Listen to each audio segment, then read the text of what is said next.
So I've hit puberty. Hi guys.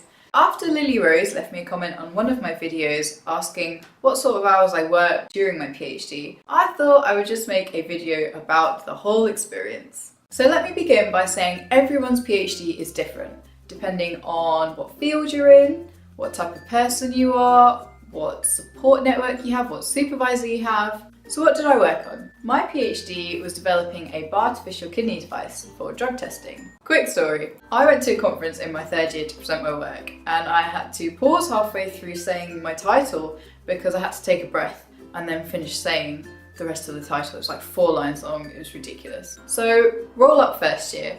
I had never worked in a mammalian cell culture lab before, so I was pretty nervous. And unlike your undergraduate course where you have loads of friends and people doing the same sort of thing as you, with your PhD it's your own project. But I was really lucky because I was aligned with the DTC in regenerative medicine at Loughborough. So quickly on the DTC stands for Doctoral Training Centre, or it's now known as the CDT, which is the Centre for Doctoral Training, but you get my drift. And it's funded by the EPSRC. And basically it spans different universities, so for regenerative medicine it was Loughborough, Nottingham and Keele. And it gets an inlet of students every year and takes them through the process for research in that field. And it basically gives you a sort of structure to your PhD. So in your first year, if you're a DTC student, you do a lit review and some other exercise. We had Dragon's Den. And then in the second and third term of that year, you do mini projects at the associated universities.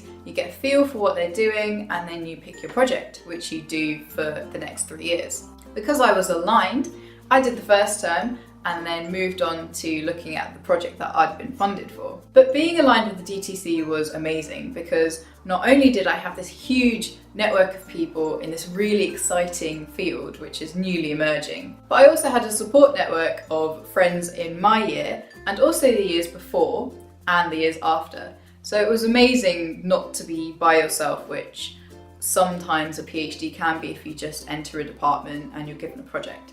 So first term's done, I'm psyched to get into the lab, but over winter the labs flooded, which basically meant the labs were out of action for 4 months. So not quite a great start to my PhD, but I tried not to twiddle my thumbs too much. We got into some other labs. I started on making my cell bank and working with cells and getting practiced in that, and also doing some background reading. But my hours here weren't really kind of work hours, kind of 8 hours in the day. I worked from home a lot. But after the 4 months, I finally got into the labs and was able to start doing my work. And the rest of my first term was focused on working with my cells a bit more and also work on a test which would look at the function of the cells I was growing up at the moment, and then later on look at the function of the cells that I wanted to use in my eventual bioreactor.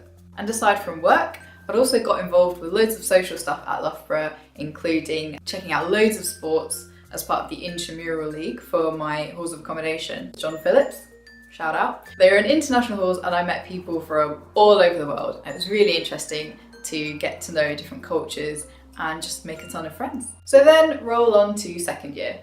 And I was pretty much finding my feet in this year, as a lot of people have said that they've done in their PhDs. So I kept working with my cells, working on this test that I was developing, reading, always reading, constantly reading, and also getting used to having an industrial sponsor. So my project was largely funded by the BBSRC, but it was sponsored by AstraZeneca, who are a pharmaceutical company, which is where the drug testing element of the project kind of came in. And while this was amazing having an industrial sponsor, you can learn loads from them, see what it's actually like on the dark side, but it also means that there's a lot more communication that needs to happen. So my work hours in second year were more kind of 8 hours a day, here and there. Great thing about academia is it's flexible, and luckily I didn't have to come in on weekends that much. Although if your cells need dealing with, they need dealing with, so you come in whenever. So things are going well in second year. I'm learning loads of techniques, getting more comfortable in the lab, working on this test that I'm working on, and then I find out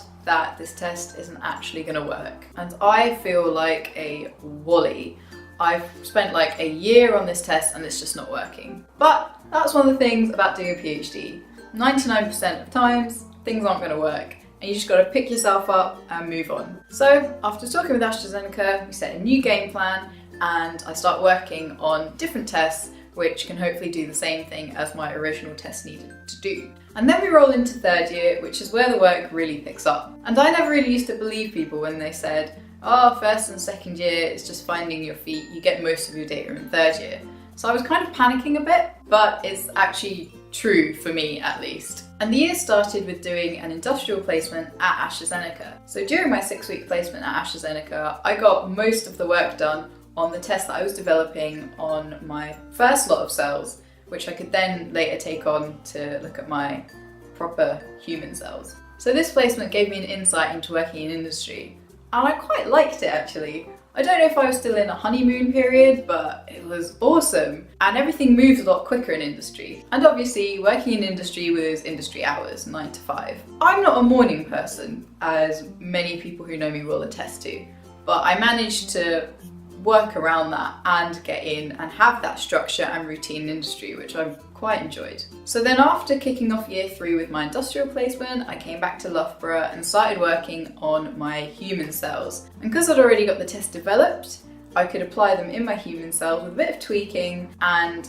the data started coming in. I also started on the materials, which was kind of new, so that took a bit of time to get used to, but it went quite quickly. I managed to get stuff done and also managed to network with other universities who helped me out making the stuff that I needed for my bioreactor. So the workload was increased, which meant that the hours were increased. I was going in for quite a few hours over an 8-hour day most days, and the weekend period of working also intensified, which wasn't great, but I still had some weekends and I still had some social time. And in this social time, I was still playing sports for the IMS, for John Phillips, but I also dabbled in having a radio show. Hey everybody, my name's Noah. And I ain't afraid to show it, show it, show it. Yeah, I'm sexy and I know it. It's my pleasure to be on Maz in the Morning on LCR, and I hope you guys enjoy the music. So the end of third year, I've done my tests, I've put them in my human cells, I've got my materials ready for my bioreactor, but I'm not finished yet. And because of the 4-month period where I wasn't working at the beginning of my PhD, I managed to get that time in the lab at the end. So we go on to year 4. Oh, year 4. I was feeling a bit low already because a lot of my colleagues from the DTC were either going off, finishing up, or really close to finishing, and I was nowhere near. Also, again, a lot of my stuff wasn't working and it was a continuous adaptation process. And I also had to start working on the bioreactor, which was not my area at all. It was chemical engineering and I just didn't like it, and it was so much to do and so much to learn on top of what I'd already done. So I managed to develop this bioreactor and try and put my cells in it. And in my last year, the work really amped up. I was in for like 10 hours a day sometimes, and I was in pretty much 7 days of the week. I didn't even know what a weekend was. I didn't know when holidays were. I didn't know what the day was. I didn't know what the date was. All I knew was that I'd come in every day, do my work, go home, watch an episode or 2 of something and fall asleep and repeat. And all in all, for year 4, I had about 8 months. For the first 4 months, I was doing all my lab work. And then for the rest of the 4 months, I was doing lab work, but I was also writing. And a lot of my friends have said, how did you write in the office and do your lab work? And you just do it. Just do it! And again, one of the cool things about having an industrial supervisor is they know lots and they can give you loads of help. But one of the bad things is that when you come to writing your thesis and doing corrections, you need to wait for them to get back to you. And it's totally understandable in industry, they have a lot of other stuff to do rather than read chapters. But when you're writing and you're needing feedback, sometimes it can get a bit frustrating. But once it was done in June, I finished up, I submitted, and that was it. Except now I had to wait for my viva. But instead of dwelling on it, I decided to go traveling for a few months. And I had some amazing months around Europe. One thing, however, people did obviously ask you what you did, and I said, oh, I'm doing a PhD. And they went, oh, you're a doctor then? Which really freaked me out because I was like, don't jinx it, I'm still might not do it. And you have a lot of people saying, it's really hard to fail your viva, don't worry about it, you just get corrections. But I'm always one of those people who was like, well, that's the first time for everything. So fast forward a few months from submission and I'm getting ready for my viva. And One of the reasons why I was so nervous is because I was a biologist by trade and that was where my strengths lay. But in my PhD I also had materials engineering and chemical engineering. And as luck would have it, my examiners were a materials chemist and a chemical engineer. So there's me a week before, reading my thesis, making notes on different concepts about chemical engineering which I wasn't really sure of but thought, oh, they might ask me that. And just generally making notes on stuff that I thought they might ask me, although I didn't really know what they were going to ask me. And then the day before, I travel up to Loughborough and stay with my friend. Have some dinner, try not to worry about it, just try and relax a bit. Go to bed nice and early because my viva was in the morning. Surprise, surprise, me being a morning person, that was the ideal thing. And no surprise, I got like 0 sleep. And then in the morning, I get up, put some smart clothes on, put a bit of makeup on, ready to face the day and those pesky examiners. Now people approach their viva in different ways. So some people will tell everyone about it and be like, I want people to be there. Depending on the outcome, I don't care, I just want people to be there. Whereas some people are like, I don't want to tell anyone because if it's bad, then, just keep it on the DL, And I was the second of those. But as you'll also find in academia, secrecy doesn't really keep. So a lot of people in my lab knew it was my viva through the grapevine. So I went up to the room that I was going to have my viva in, met my examiners and my supervisor who wished me luck beforehand, and then I went in for the dreaded viva. Now, to be honest, I don't really remember much of the actual thing. I just remember going in, looking at the clock, and it was 9 o'clock in the morning, and then looking at the clock again, and it was 9:30, and then looking at the clock again after we'd finished, and it was somehow 12:30, and all that time had just gone. And in all honesty, it wasn't actually that bad. It just felt like I was having a chat about my work, and because I'd done it for 4 years, I kind of knew it. So the questions they asked me, I could answer fairly well. There were some questions, I think, which I wasn't too hot on, but my examiners were really nice, and it wasn't really an interrogation like I thought it was with the spotlight, like, you all talk!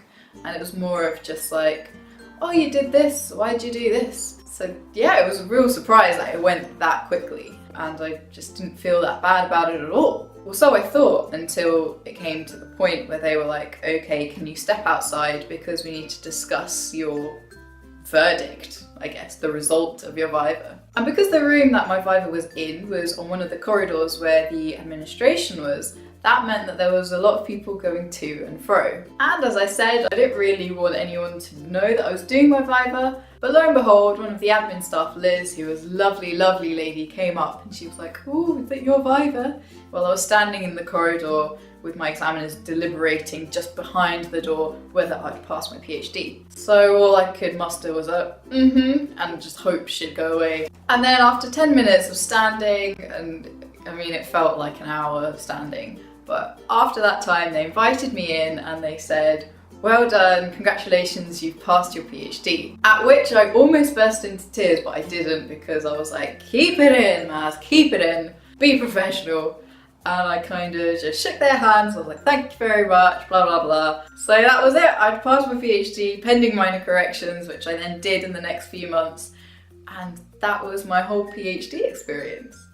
So some things I've learned from my PhD and maybe some tips. When you first start your PhD, kind of treat it as like a work gig. So do kind of normal office hours to begin with while you're doing your reading. Ask people for help and bounce ideas off your colleagues and your supervisors. Make sure you have a good relationship with your supervisors if you can, because they will try and help you as much as they can. PhD can get tough, so make sure you've got other things that you can do, either socially. I did sports and radio and Zumba, but anything that interests you, have an outlet and try and get some sort of balance in your first years at least with those, and then make sure you utilize them in your last years when you're under a bit of pressure, and hopefully you should be fine. And also on a more technical note, try and have a narrative to your PhD and think about that when you start.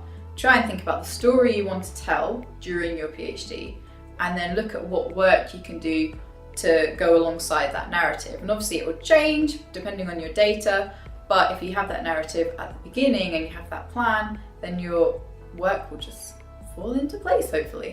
And last of all, just try to enjoy it. You've come into this field for a reason. You're curious about what this field has to offer, So just try and take all that curiosity and make it come out through your research. So that was a roundup of my PhD experience. I hope it helped and answer some of the questions that you have if you're starting a PhD, or if you're just wondering what it's like to do a PhD, this is kind of it. But if you enjoyed this video, give it a like, and if you're new here, hello. You can subscribe to my channel if you want for more content like this. If you've got any questions, leave them in the comments. I love reading the comments, and I love doing videos based on the comments as well. So chuck them down there. And also check out my Facebook and Twitter and all my social media, which links down there as well, if you're interested in keeping up with what I do day to day, and for science news as well, I post there too. But this is me signing out until the next time. As always, you've been great. Thank you for watching and have a wonderful day.